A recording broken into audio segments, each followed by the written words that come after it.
نحمده ونصلي على رسوله الكريم اما بعد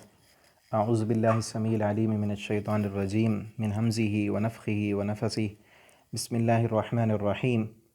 وَإِنِ احْكُم بَيْنَهُم بِمَا أَنزَلَ اللَّهُ، اور یہ کہ آپ فیصلہ کریں ان کے درمیان بما انزل اللہ، اس کے مطابق جو اللہ نے نازل کیا ہے، وَلَا تَتَّبِعْ أَهْوَاءَهُمْ، اور نہ آپ پیروی کریں ان کی خواہشات کی۔ پچھلی آیت میں بھی، پچھلے سبق میں ہم نے پڑھا تھا، اللہ رب العالمین نے نبی کریم صلی اللہ علیہ وسلم سے یہی بات کی تھی کہ آپ ان کی خواہشات، ان کی تمنائیں، ان کی آرزوئیں، وہ کیا چاہتے ہیں یہ نہ دیکھیں۔ آپ نے اگر وہ آپ سے فیصلہ کرانا چاہتے ہیں، وہ پیچھے واقعہ میں نے آپ کو بتایا تھا کہ اگر وہ لوگ آپ سے فیصلہ کراتے ہیں، آپ نے فیصلہ کرنا ہے جو اللہ نے اتارا ہے، چاہے وہ احکامات تورات کے اندر موجود ہیں، انجیل میں موجود ہیں یا قرآن میں ہیں، آپ نے اللہ رب العالمین کے احکامات کے مطابق فیصلہ کرنا ہے، ٹھیک ہے۔ اور یہاں ہمیں بھی خطاب ہے، ہر فیصلہ کرنے والا، چاہے وہ دو بھائیوں کے درمیان فیصلہ کر رہا ہے، وہ گھر میں کوئی معاملات ہیں فیصلہ کر رہا ہے، وہ جج ہے، تو آج دعا بھی کریں۔ ہم نے پہلے بھی کہا تھا میں نے کہ اللہ رب العالمین ہمارے ملک میں ہمارے حکمرانوں کو یہ توفیق دے کہ وہ قرآن کا قانون نافذ کریں یہاں پر، تب تبدیلی آئے گی، تب برکتیں آئیں گی، رحمتیں آئیں گی، جب پورے اسلام میں ہم داخل ہو جائیں گے، اس پر عمل کرنے والے بن جائیں گے۔ تو پھر یہاں پہ وہی کہا جا رہا ہے کہ آپ ان کی خواہشات کو نہ دیکھیں، آپ نے اس کے مطابق فیصلہ کرنا ہے جو اللہ نے آپ پر اتارا ہے، ان کی خواہشات کی آپ پیروی نہ کریں۔ وَاحْذَرْهُمْ، اور آپ ان سے ہوشیار رہیں، اَن يَفْتِنُوكَ، کہ وہ فتنے میں نہ ڈال دیں آپ کو، عَن بعض ان کاموں میں، ما انزل اللہ، جو نازل کیا اللہ نے الیک، آپ کی طرف، کہ وہ کہیں ایسے تعویلیں کر کے، آپ کو الجھا کر، بڑی بڑی باتیں سنا کے، کہیں آپ سے اگر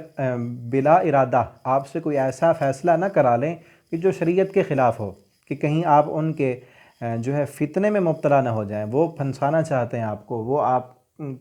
آپ سے اپنی مرضی کے مطابق فیصلہ کرانا چاہتے ہیں، اور اس لیے وہ پھر لمبی لمبی کہانیاں گھڑ کے، ادھر ادھر کی باتیں کر کے آپ کو کہتے ہیں کہ اس طرح فیصلہ کریں۔ اس لیے آپ صلی اللہ علیہ وسلم سے کہا جا رہا ہے کہ آپ خود ہوشیار رہیں، ان سے، ان کے فتنوں میں نہ آئیں۔ فَإِن تَوَلَّوْا، اور اگر آپ منہ موڑ لیں، ان سے فیصلہ نہ کریں، ان کو کہیں کہ چلے جاؤ، ہم نہیں آپ کے متعلق فیصلہ کرتے، جب آپ نے ماننا ہی نہیں، آپ تو اپنی مرضی کے مطابق فیصلہ کرانا چاہتے ہیں۔ فَإِن تَوَلَّوْا، بس اگر آپ منہ موڑ لیں ان سے، فَعْلَمْ، تو جان لیں، یہ آپ کے دل میں پختہ علم ہونا چاہیے، انما یرید اللہ، کہ بے شک چاہتا ہے اللہ تعالیٰ، ان یصیبہم، کہ اللہ تعالیٰ سزا دے ان کو، ببعض ذنوبہم، بعض ان کے گناہوں کی وجہ سے، وَإِنَّ كَثِيرًا مِّنَ النَّاسِ، اور بے شک اکثر جو ہے لوگوں میں سے، لفاسقون، البتہ فاسق ہیں، گناہ گار ہیں، اکثر لوگ جو ہیں وہ گناہ گار ہیں۔ اور یہاں ہم اگر غور کریں نا، آج ہماری عدالتوں میں یا ہمارے اس اسمبلی ہال میں جو فیصلہ کیا جاتا ہے وہ اکثریت کی بنیاد پر کیا جاتا ہے۔ یہ جو جمہوریت ہے، اس میں یہی ہے کہ جس طرف بندے زیادہ ہیں، اکثریت زیادہ ہے، اس کے متعلق فیصلہ کر دیا جائے گا، جبکہ قرآن و سنت کو اگر دیکھا جائے، اللہ رب العالمین نے اکثریت کی جو ہے وہ نفی کی ہے۔ یہاں کیا کہا؟ اکثرهم فاسقون وَإِنَّ كَثِيرًا مِّنَ النَّاسِ لَفَاسِقُونَ، اکثر انسانوں میں سے جو ہیں وہ تو فاسق ہیں، گناہ گار ہیں۔ اکثرهم لا يعقلون، دوسری جگہ اللہ فرماتے ہیں اکثر لوگ بے عقل ہیں۔ وَمَا يُؤْمِنُ أَكْثَرُهُمْ بِاللَّهِ إِلَّا وَهُمْ مُشْرِكُونَ، اللہ فرماتے ہیں مجھے ماننے والے، کلمہ پڑھنے والے، ان میں اکثر جو ہیں وہ مشرک ہیں، وہ شرک کرتے ہیں۔ اکثریت کی اللہ نے نفی کی ہے۔ تو اسی لیے یہ جو جمہوریت ہے، جو آج جو ہے عالمی طور پر ایک بہت بڑا نظام مانا جاتا ہے، اور ہر ملک جو ہے اسی کے پیچھے ہے، چند ایک ملک ہیں جہاں جمہوریت نہیں ہے، ورنہ پوری دنیا میں یہی جمہوری نظام ہے، جس میں کیا ہے، اکثریت کو دیکھا جاتا ہے۔ آپ یہ دیکھیں نا کہ ایک طرف جمہوریت کیا ہے، اب میں آپ کو ایک مثال دوں کہ ایک طرف جو ہے وہ 101 بندہ ہے، 101 بندہ،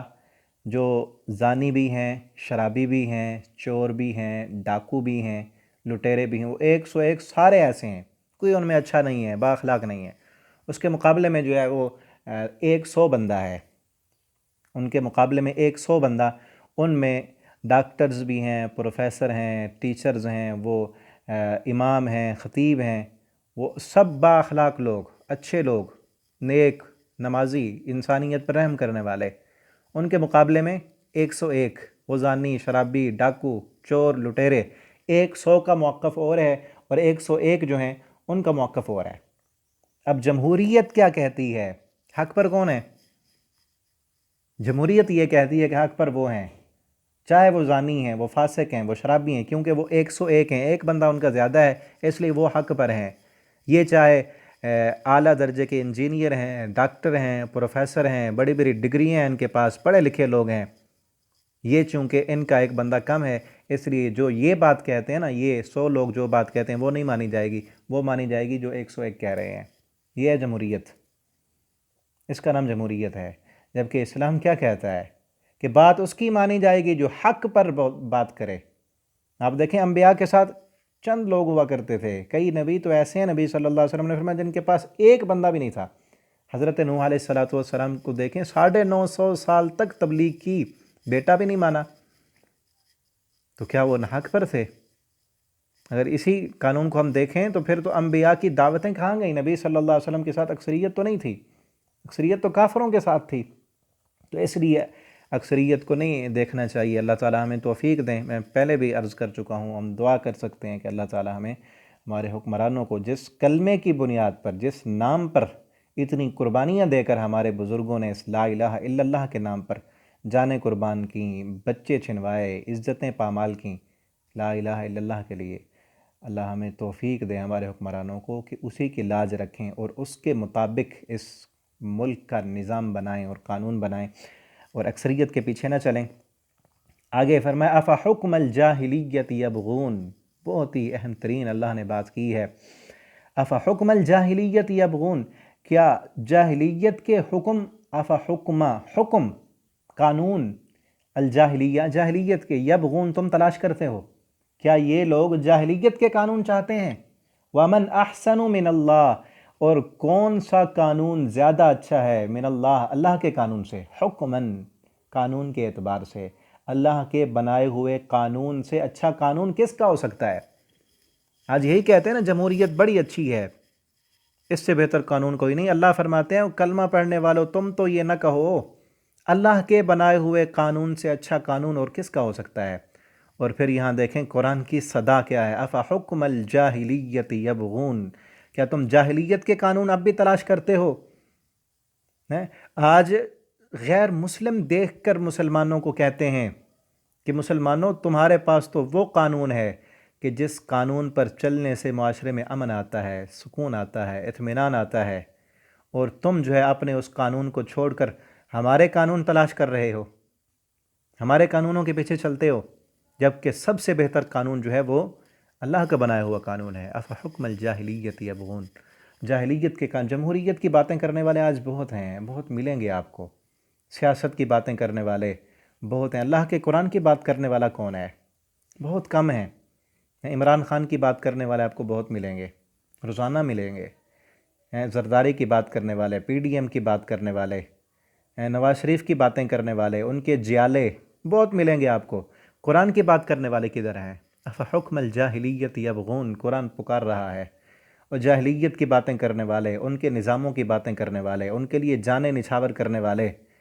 ان کے نظاموں کو لانے کے لیے باتیں کرنے والے،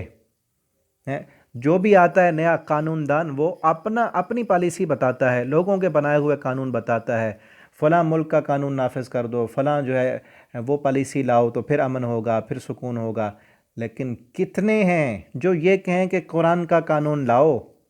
اللہ کا بنایا ہوا قانون نافذ کرو؟ اور اللہ تعالیٰ قرآن میں کہتے ہیں الا لہ الخلق والامر، مخلوق جب اللہ کی ہے تو حکم بھی اللہ کا،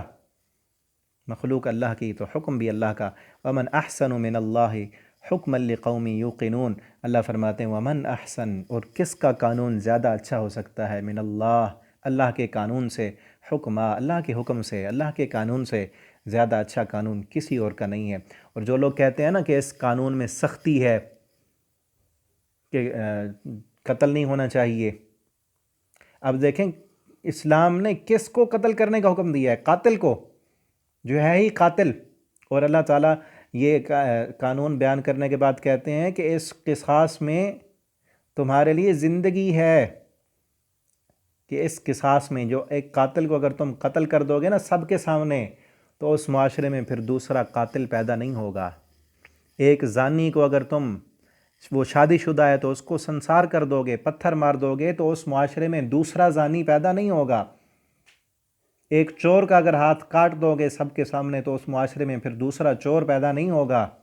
اس لیے اللہ فرماتے ہیں کہ اس قصاص میں جو ہم نے احکامات نازل کیے ہیں، جو ہم نے حکم تمہیں دیے ہیں، اس کے اندر تمہارے لیے زندگی ہے، اس میں تمہارے لیے سکون ہے، اس میں تمہارے لیے اطمینان ہے، اور اسی پر چلنے سے ہی ہمارے لیے دنیا اور آخرت میں جو ہے وہ بھلائیاں ہیں۔ لِقَوْمٍ یوقنون، اللہ فرماتے ہیں یقین کرنے والی قوم کے لیے اس میں جو ہے سب سے اچھا قانون ہے۔ جن لوگوں کو یقین ہو، کس پر؟ اللہ کے احکامات پر یقین ہو، قرآن پر یقین ہو کہ واقعتاً یہ قرآن اللہ کا قانون ہے، اللہ کی کتاب ہے، اور اس بات پر یقین ہو کہ ہم نے مرنا ہے، یقین ہو اس بات پر کہ ہم نے اللہ کے سامنے حاضری دینی ہے، حساب دینا ہے، تو وہ لوگ جن کو یہ یقین ہو وہ پھر اللہ کے قانون کو فالو کرنے والے ہوتے ہیں، اللہ کے قانون پر چلتے ہیں۔ اللہ رب العالمین ہمیں